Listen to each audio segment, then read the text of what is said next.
Est-ce qu'on peut dire la souffrance d'une femme privée de ses 2 enfants et de son mari le même jour?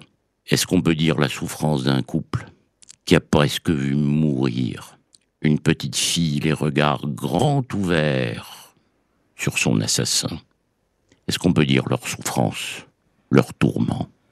Est-ce qu'on peut dire les regards d'enfant que l'assassin a filmés?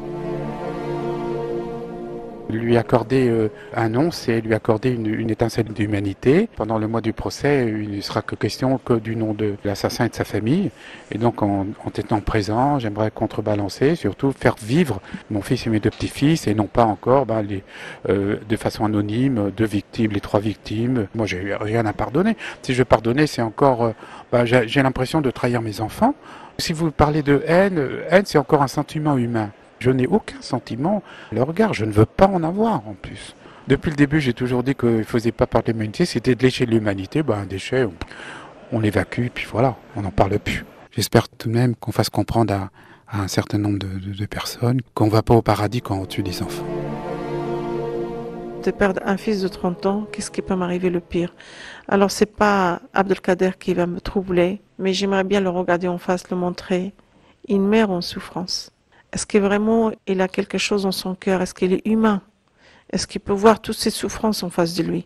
On n'est pas en guerre, on n'est pas en conflit, on n'a rien ici en France. C'est un pays libre, un pays de liberté, un pays de droit.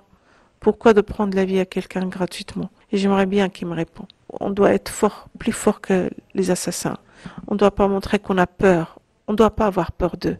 Si on a peur, eux ils gagnent le terrain. Si on est triste, ils sont joyeux. Alors on doit montrer qu'on n'a pas peur d'eux. Comme ça, on va gagner. Il faut garder cette force.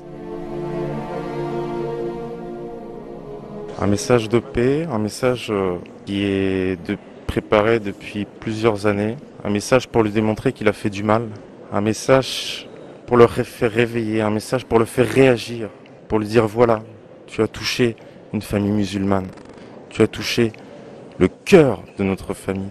Il faut que tu nous répondes, il faut que tu nous dises la vérité.